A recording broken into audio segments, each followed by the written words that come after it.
We have to do it, right? Like...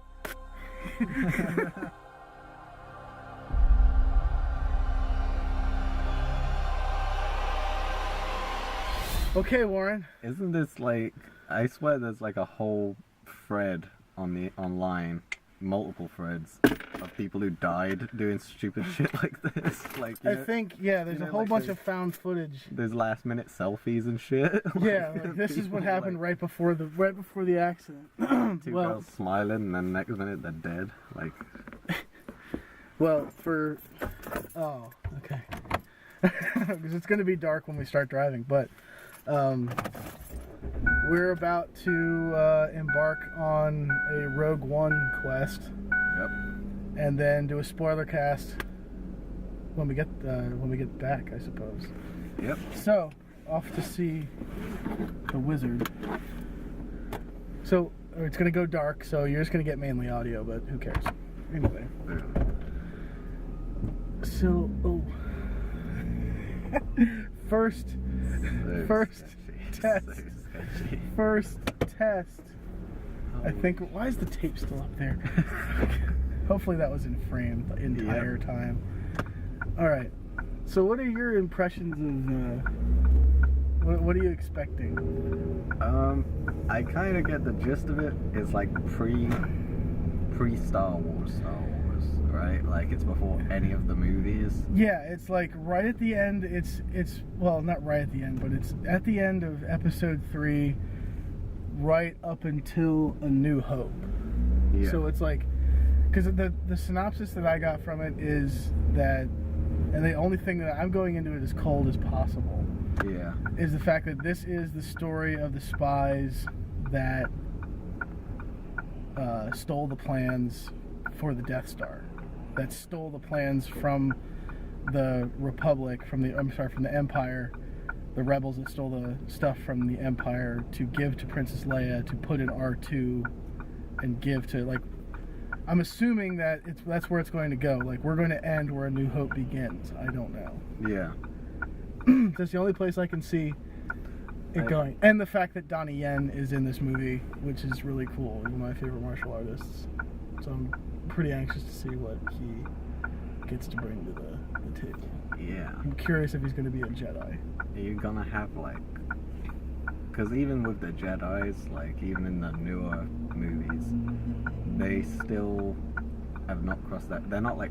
No one's getting punched in the face or nothing. Like... No, nobody's... All, like, it's not like martial arts. It is like a sense, like, just like sword fighting and stuff with all the fancy jumps and twists and stuff. Yeah. But I haven't seen anyone, like, roundhouse somebody or, like... I'm hoping. now that I've seen that Donnie Yen is playing, I just saw his name credited to being in the film. That's how cold I'm going in. I have no idea who he's going to be. I know Vader's going to be in it, just because of the freaking trailer that I accidentally watched. Yeah. As like, oh, Rogue One trailer. I thought it was like the original one, but the teaser, which I'm totally okay with. Yeah. Like I don't usually go into movies cold. No, like, I usually try to find out. Yeah, I like to know, but this is one where like it's only gonna be, the less you know, the better it's gonna be. True. Right? Yeah. Like, yeah, I've not really. I kind of just from the trailer put together what it is. Like you said, just mainly to do with pre-Death Star. The rebels.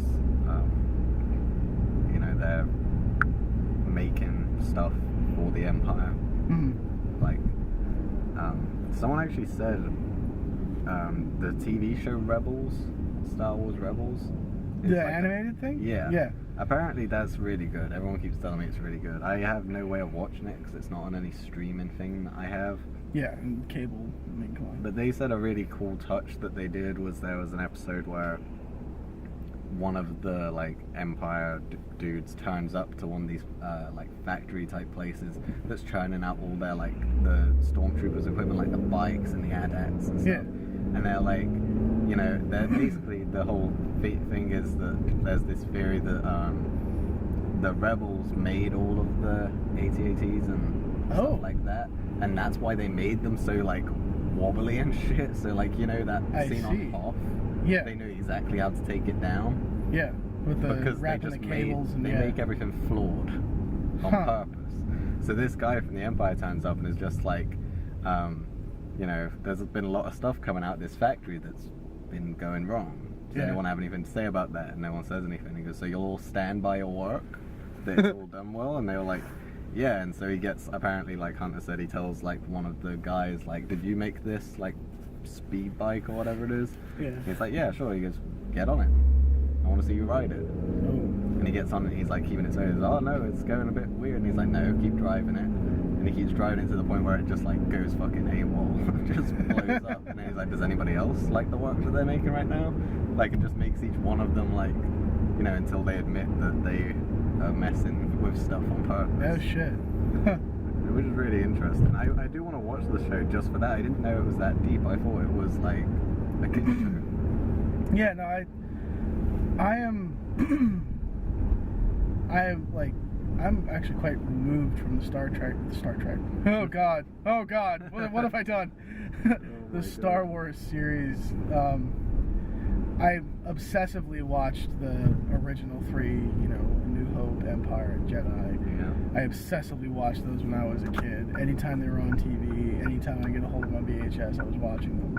Yeah. I saw episode 1 when it came out in theaters. I was stoked on it.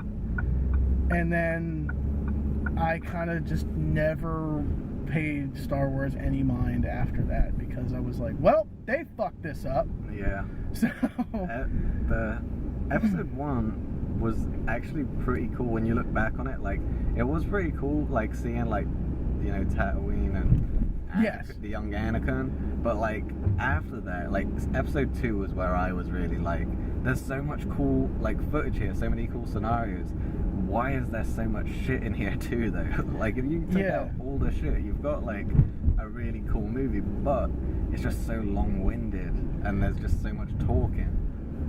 I heard Adam Savage once say that if you want to just basically catch up and like for what the prequels to A New Hope, if you want to just kind of catch up and watch the movie, get it in French subtitled in English because it's easier to read that poorly timed and executed dialogue instead of listen to it.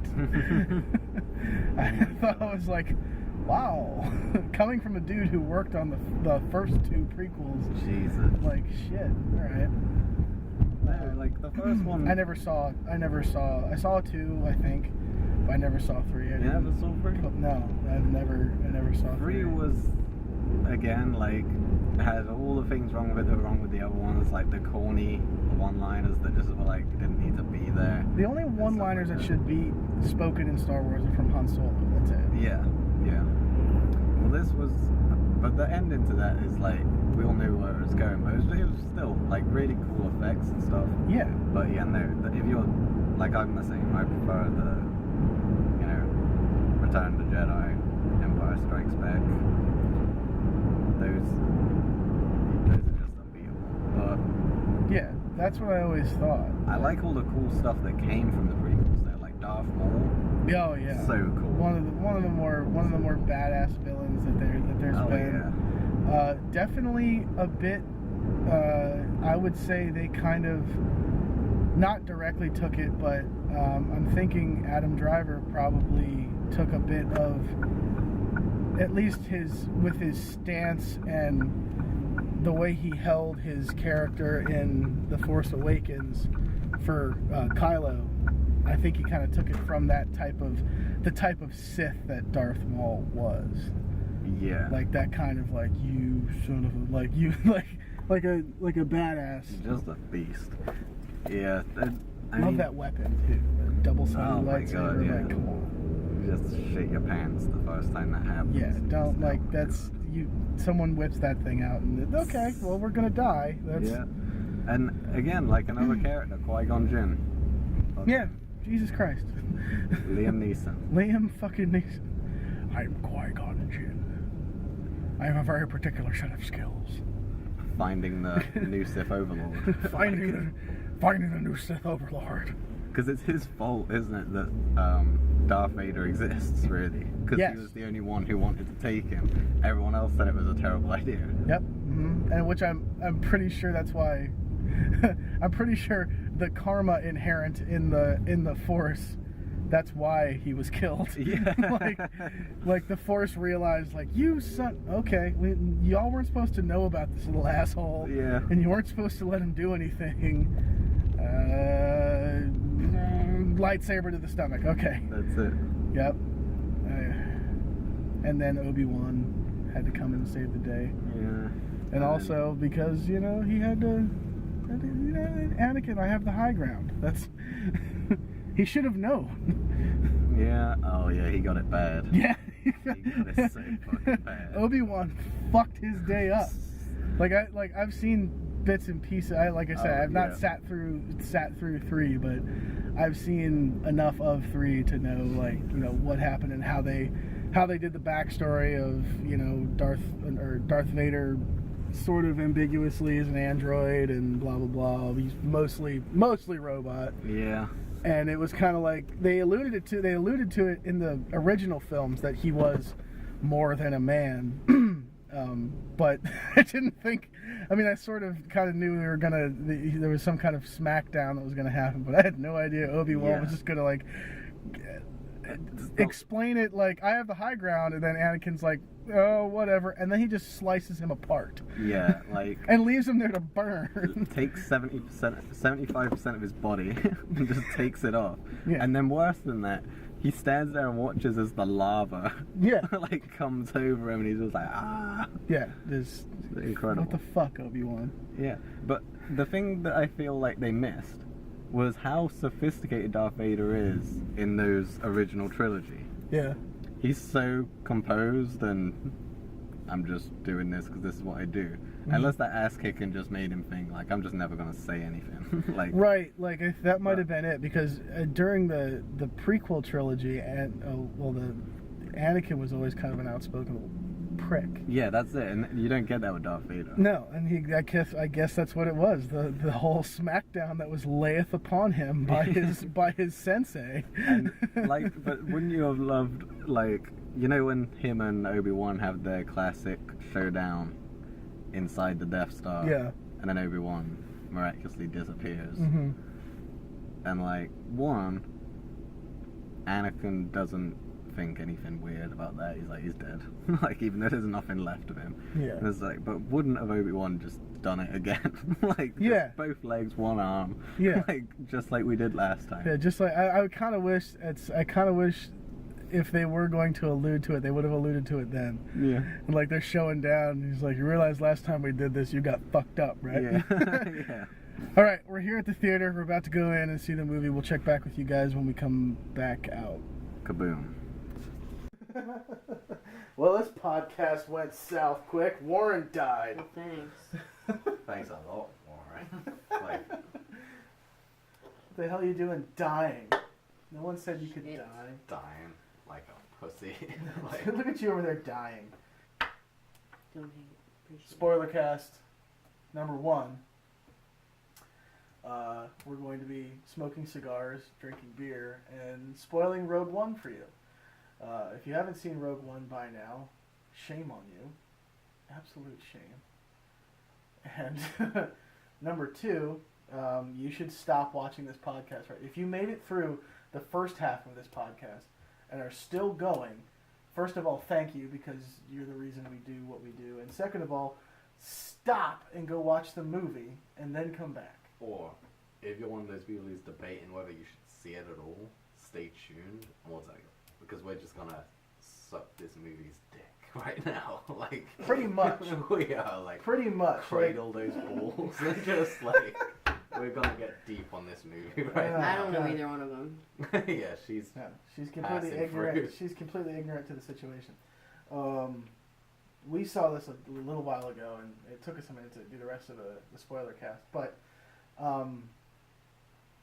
I absolutely loved this movie. Yeah. I absolutely did. It was great. I thought it was awesome. I thought it was a great. I wasn't invited. You were working. You get to see a spot in between 2 movies in between Episode 3 and Episode 4, A New Hope, one of the original trilogy. Tell us about it, Warren. Right on. we were both very unsure going into it. We knew we were going to enjoy it's Star Wars, so you're going to enjoy it if you kind of know what's going on. But like I didn't have the highest hopes. Right. At all. But after that initial startup scene, because I'm the type of I'm very like when I sit down in the movie theater at first and the movie starts playing, I'm like uneasy because I know it's the beginning and it doesn't really matter. So once they got past that whole initial thing, like she has problems, she's a person, she has feelings and shit, like that initial setup, right? And then we're in. Right then was when my eyes glassed over and I was just like, oh, you go to that first planet and you're just like, what the fuck? Like it was just amazing. Yeah. Like the CGI and real effects were awesome, especially in mix with each other. No, you don't tap it off. You don't. You don't tap it off. You're not meant to shape it that way. But yeah, it was fucking brilliant.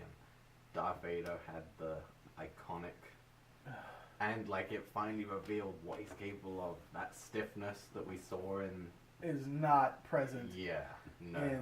In this movie, we'll talk about that a little bit later.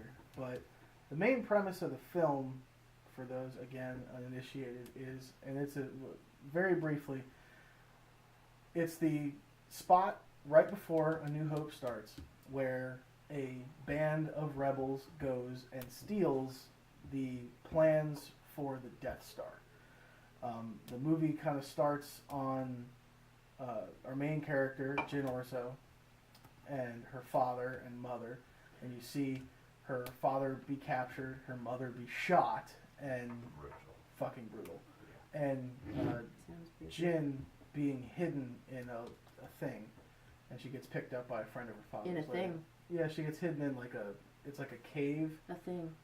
It's like a holding area, like a hideout that's built into a cave, so it can't really be. It's a secret hiding place. After that, you kind of see her. It kind of jump cuts right to her being older and in the rebellion, but kind of not. It seems like she might be in trouble and like a troubled youth rebel, that type of deal. Yeah. And she runs into a couple of her other main characters, Cassian and his metal buddy, K2SO, which is our, basically in this movie, that is our Han and Chewie. Yeah. Pretty much. It is. That is our Han and Chewie, which I thought they were, like, K2SO is probably one of my favorite non-human characters ever. Yeah. No, he was really good. He had the same, like, setup as, like, C-3PO, but he was just way more badass than C-3PO. Yeah, he was like C-3PO, human-cyborg relations. And he had that, you know, I'm sure they built I'm sure that type of human-cyborg relation thing was built off of the same program that K2SO had, but K2SO is just you get to see, like, I love the fact that you get to see a droid shooting someone without looking, because of course they could do that. Yeah. Of course they could do that. And he was just, Alan Tudyk did his voice, and it was just, you know, big shout out to Alan. They were awesome in Firefly. It was great. You ever see Serenity? Mm-hmm. Firefly? Yeah. Best 13 episodes ever. I had people ask me, like, when's season 2 coming out? And just frown. Yeah. Like, there is none. Anyway. A very good combination of practical and digital effects, which is something that we dig on quite a bit, if you haven't noticed. Yeah. If it could all be practical, like the old ones, that would be really impressive. If one of these directors gets a shot in these movies, tries to do that, would be what if you crazy. took the $150 million budget in a movie like this and did everything practical? Oh my god. Like I know it might cost actually as much. But the original Yoda is the most convincing Yoda, and that's all you need to know. Like Exactly. The sell by date on those CGI effects is like a year at most. Like it is. Like that 2 years later, you look back on that and you're just like, what the fuck happened? No, exactly. And speaking of CGI, there were a few what the hell moments in this movie. Moff Tarkin being one of them, and the since passed Carrie Fisher as Leia. Rest in peace, you beautiful woman. Absolutely. Yep. What did you think of Tarkin? The CGI? I honestly, I thought it was fucking awesome. Because we saw it in 3D. Yeah, I'm sure after a rewatch, and again, obviously we watched it in 3D, I'm sure you watch it over and over and you analyze it overly, you're gonna notice. But for the viewing pleasure, it was seamless. It was good. It was pretty good. Like, the main ones that you can pick up on, but you don't mind picking up on, was Red Leader and Red Leader and Gold Leader, yeah. And simply because when you screen grab from a movie that's 40 years old almost, but now, it was so good.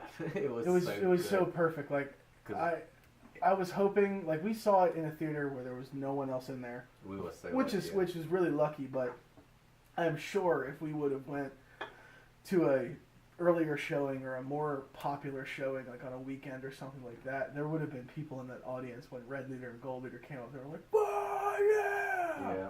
Because that was really cool. I loved it that they were able to even intercut the dialogue when he says, when Gold Leader, I think it's Gold Leader, he says, "I'm about to commence my attack run," and after that he says, after in the New Hope, he says, "I'm about to commence my attack run on the Death Star." In this one, they put the line in, "I'm about to commence my attack run on the shield generator," and it was like seamless. It just was the same voice and everything, and you couldn't. If you've never seen A New Hope, or if you went into this movie completely cold, it was absolutely perfect, and it just looked like a grainier bit of footage, and even so, it wasn't. They did a great job grabbing that and intercutting it in with the new stuff. I thought that was really cool. They did. To harken back to see the origins of Red Leader and Gold Leader, basically. Yep. The Darth Vader's castle. Dude. Yeah. Like that of course, Darth Vader lives in the Vault. I know, right? Like, of it course just he pans lives in the down Vault. and you're like, that's Obi-Wan's house. Like, no, definitely not. Like, it's... No, a very, very evil person lives here. Yeah. That's what it was. And he apparently chills out in the fish tank, flanked by 2 red guards. Which, I don't know, I mean, I guess only in that situation would Darth Vader need red guards. I guess, yeah. Well, When because he's he's a fish. Yeah, because he, at that point, has no arms and legs. Or, well, part of one arm and no other arm and no legs. And mostly no face. He had a slightly different suit also, right? Like, Yes. It wasn't completely different from A New Hope or Empire or Jedi, but it was, they used the red tinted lenses from A New Hope instead of just the black, which was really cool. From being new to this Star Wars Rebels universe, I've actually discovered that there's a deep thing there with how they portray in that show. Is that they're kind of trying to show people that Vader had like multiple suits, multiple setups multiple for certain functionalities, occasions, or what he was doing. So it was really cool that they slightly changed, and I love the lenses as well. Yeah, that was a cool touch, and then you actually get to see some fairly awesome battles, and you get to see. You know where I'm going with this because I'm a fucking martial arts nerd. Yeah. Donnie Yen playing everyone's mispronouncing his name as like Chiro or like a Chiro, I think. Okay. But I really think that's how you say it. Chiro and Baze, the dude with the gun. How badass was that gun? Like, come on, dude. Really badass. That was so Not like just you retrofit the- it from some kind of tank. No longer than 5 minutes, actually, after you meet these two guys, there he is, kicking stormtroopers' asses without a lightsaber. He's being Blind. a Jedi without a lightsaber, Mm-hmm. and he's blind. Yeah, and they really had some like camp to it too. When they're being taken away for the first time, and they're putting hoods on everyone's head, and he just goes, "Really? I'm blind." Yeah. Like, that was really funny. Yeah. And I had that thought in my head towards the end of the movie, that because Jin has a kyber crystal in her necklace, and I thought Donnie Yen was gonna turn that staff over and pop that bitch in there, and it was just gonna, and he was gonna go crazy. Because when he turns it over, it looks like a lightsaber. What everyone's talking about is actually how the kyber crystal and how the Force works with people who aren't Jedi from that movie. A lot of people got that, and I honestly can say that I didn't get that because I was concentrating so much on where we were and where we were going in the story. I didn't pick up on these side things, but when I listen to people talk about it, it makes so much sense because how Jin wakes up moments before the door gets blown and she's rescued and she holds her crystal. Oh yes. And it's wow. I never even and thought the way of that. that what's the dude's name? Martial arts me. Oh, The way that he senses Donnie Yen. that she even has a crystal. Yeah, from And across he the isn't a room. Jedi, and he's never studied in the Force, but it's how like the Force is everywhere. It's all around you, and like people can use it in different ways, and they've only just really introduced that. And I guess that might be they're trying to tie in that like, did they ever really tie in that like Leia is also the offspawn of Anakin? You know, like so she also is possibly a Force user, but in a different sense. They kind of played. They played with. They didn't play with so much Jedi, and really the only Jedi that you see in the movie is Vader. Yeah. That's the only one you see. But they kind of play off of not so much Jedi, but Force sensitive, and it plays into the fact that everyone is Force sensitive. It's just to what degree you believe in the Force to let it into your mind, which I thought was a fairly interesting thing, and it also explains how Luke then becomes a Jedi in A New Hope because he's Force sensitive and everything, and when Obi-Wan comes to get him, like, you're a Jedi, Luke, use the Force, and he can't. He sort of can, but he can't. And he sort of lets him train in the Force, and at the end, Luke Skywalker becomes the greatest Jedi to ever live. Yeah. The best thing about the original trilogy is how that first episode plays directly into these. If you were to watch them in chronological order now, if you were to watch Rogue One and go home and watch A New Hope, like, almost like what? 40 minutes. Yeah. 40 minutes before, You're going to hear Obi-Wan say, there was a great disturbance in the Force. Mm-hmm. They said something terrible has happened. Yeah. And you know for a fact that it just fucking did. Like, loads of people just died. So, like, now you know what an that entire is, what it's planet talking has about. been destroyed. Yeah. No, that's absolutely, like, I thought that was a real neat way. I thought it was going to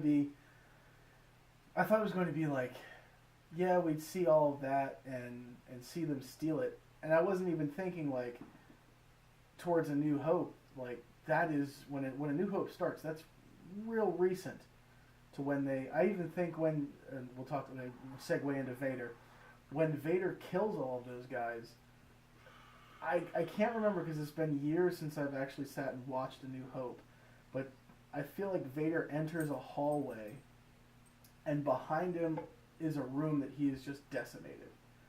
I feel like there's one scene or something like that when he walks through a doorway, and there's just behind him are bodies, like he fought his way into the ship or something, and they actually showed that in the movie.